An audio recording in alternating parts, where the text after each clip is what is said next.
इस ब्लॉग में दिखाऊंगा कि हम लोग आगे का प्रोसेस कैसे करते हैं। ये नज़ारा कहीं मिलेगा आपको जब नीचे जाती है ना साइकिल। ये है हमारा बोझा दोस्त। Welcome back to an blog an दोस्तों। तो जैसा कि मैंने पिछले ब्लॉग में दिखाया था आपको कि हम लोग सरसों काटने गए थे, इस ब्लॉग में दिखाऊंगा कि हम लोग आगे का प्रोसेस कैसे करते हैं। तो सबसे पहले हम लोग उसको बोझा बनाएंगे, लेकिन ढोया आज नहीं जा सकेगा, ढोया जा सकेगा बाद में। लेकिन जो बोझा बनाएंगे वो चीज़ मैं आपको दिखाने वाला हूँ। लेकिन फिलहाल ये देखिए आप, ये नज़ारा कहीं मिलेगा आपको, बहुत ही मस्त नज़ारा है।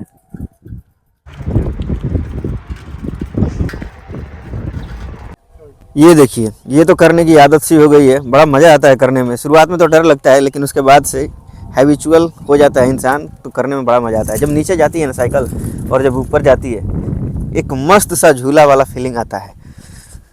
तो चलिए इसी रास्ते से हम लोग उस दिन गए थे, फिर खोपचे में चलते हैं। ये देखिए, उस दिन तो कटा नहीं था, आज कटा हुआ है और ये बहुत ऊपर से काटा गया है। वजह ये है कि इसको थ्रेसर से दौनी करवाया जाएगा, देख सकते हैं। लेकिन हम लोगों ने उस दिन नीचे से काटा ताकि घर पे जाए और जलावन के रूप में वो काम आ जाए। लेकिन ये तरीका सही है, जिसको थ्रेसर से करवाना है ये दौनी, वो ऐसे काट सकता है। और जिसको घर पे ले जाना है, जलावन के रूप में काम में लाना है, पूरा ये तना जो कि सूख के बहुत अच्छा जलता है, तो वो ऐसे काट सकता है। देख सकते हैं जिस खेत में मैं चल रहा हूँ वो नीचे से काटा गया है। तो ये है सरसों काटने का तरीका। इस दोनों तरीके में से कोई भी तरीका अपना सकते हैं ज़रूरत के हिसाब से। जिसका बड़ा बड़ा खेत रहता है दोस्तों, वो घर पे ले जाकर पीट नहीं सकता है, लेकिन छोटे छोटे खेत आराम से मेहनत किए जा सकते हैं। घर पे ले जाकर पीट दीजिए, सरसों अलग हो जाएगा और ये सारा जलावन में काम आ जाएगा। ये तो बहुत पीछे चल रहा है। गेहूं की जहाँ तक बात है, देख लीजिए बहुत तेज़ी में बढ़ रहा है। ज़्यादा दिन हुआ नहीं हम लोग को आए हुए यहाँ पे, 4-5 दिन पहले आया था मैं शायद। और अभी देखिए ये गेहूं, देखिए कितना तेज़ी में बढ़ रहा है। बहुत जल्दी ये तैयार होने वाला है और ये सरसों भी बहुत जल्दी काटा जाएगा।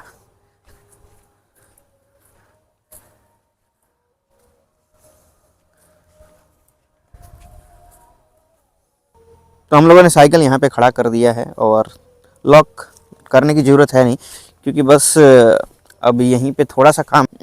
और बात ऐसी है कि साइकिल जो है वो दिख रहा है, यहीं से साइकिल आराम से दिख जा रहा है, क्योंकि खेत जो है वो कट चुके हैं। खेत नहीं कटा रहता है तो डर रहता है कि उस पार पता नहीं क्या चल रहा है। तो ये देखिए सूर्य देव को, बहुत ही कमाल का नज़ारा है। इसीलिए शाम को गांव में निकलना अच्छा रहता है, मज़ा आता है, पीस ऑफ माइंड एक मिलता है। और थोड़ा सा वो होता है ना, नॉइस पॉल्यूशन, स्मोक पॉल्यूशन, ये सबसे दूर की एक अलग ही दुनिया है। ये खेत हम लोगों ने काटा था उस दिन और चाबी गुम हुआ था इधर ही कहीं, तो मिल गया था।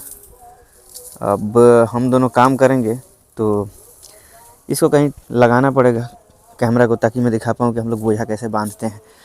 तो जैसे यहाँ पे रखा हुआ है, देख सकते हैं,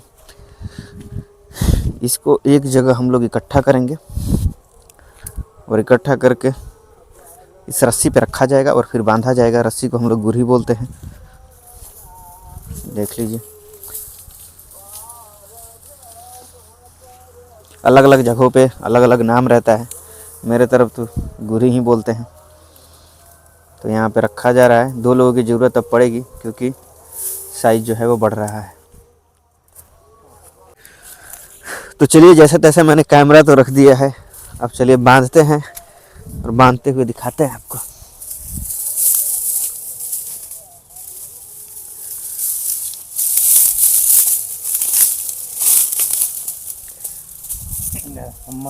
काफी छोट ना हो गई, फिर रस्सी कम ना पड़े को चाहिए। तो ये है हमारा बोझा दोस्तों, देख लीजिए।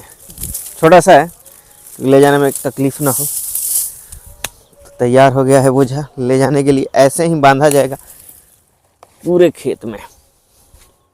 बड़ा बोझा लग रहा है यही होने वाला है। इसको पकड़ाते हैं उधर, एक हाथ से करने की कोशिश।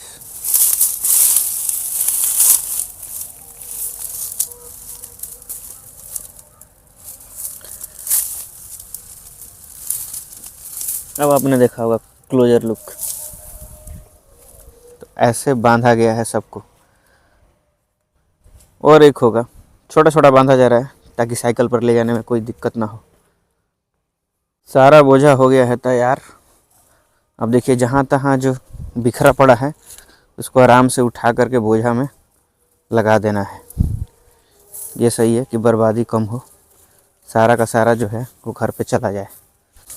ये देखिए, ऐसे लगा देने से बर्बादी कम होगी। तो हम लोगों का यहाँ से होता है काम ख़त्म। अब चल देंगे हम लोग घर के तरफ। ये देखिए सूर्य भगवान भी ढल चुके हैं, शाम अब होने वाली है।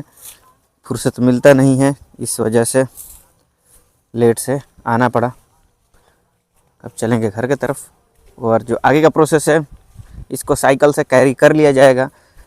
इस खेत में बड़ा बड़ा बोझा जो है बांधा गया है, तो टेक्निकली वो 3 बोझा ही था, लेकिन 5 बोझा तैयार किया गया है छोटा छोटा होने की वजह से। तो जैसा कि हम लोग चलेंगे घर, और घर जाने से पहले और यहाँ आने से पहले ये तो हम लोग करते ही हैं।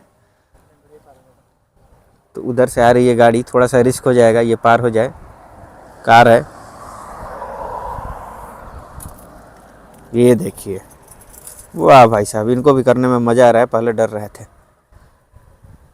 आने वाले दिनों में यहाँ पर भी रोड बनेगा, और देख लीजिए उसके पहले ही दोनों तरफ पेड़ लगाया गया है। तो ग्रीनरी होना ही चाहिए, काफ़ी ज़्यादा ज़रूरी है।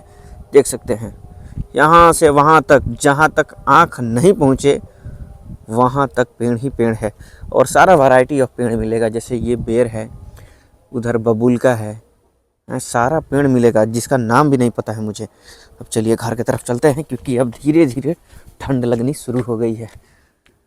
अभी पूरी तरह से गर्मी आई नहीं है, दोपहर में जैसे लगती है गर्मी वैसा कुछ है नहीं, अब ठंड लग रही है। तो ये है अपनी साइकिल की सवारी, ये है अपना सीट, वो भी चुभने वाला।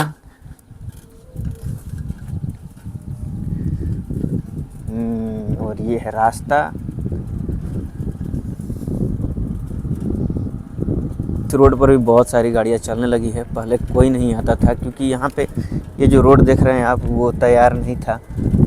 और हम लोगों ने वो ज़माना देखा है जब इधर कोई आता ही नहीं था, आना भी नहीं चाहता था, बहुत ही पथरीला रास्ता था। और इसका भी चौड़ीकरण होगा, देख सकते हैं यह 1 वे और उधर से हो जाएगा 2 वे, तो बहुत ही चौड़ा रास्ता हो जाएगा, मतलब हाईवे की तरह हो जाएगा भाई। ये सारे रोड जो है वो गांव के अंदर है, लेकिन आने वाले दिनों में ये हाईवे दिखेगा। बिहार गवर्नमेंट का बस एक ही चीज़ मुझे अच्छा लगा है, वो है रोड। जगह जगह फ्लाईओवर भी बनाए जाते हैं, अच्छी चीज़ है। तो चलिए ब्लॉग को यहीं पे ख़त्म करते हैं दोस्तों, फिर कभी मिलेंगे, इधर आएंगे तो आपको दिखाएंगे क्या क्या नज़ारा है और क्या क्या काम होने वाला है। तो फिलहाल के लिए थैंक्स फॉर वॉचिंग।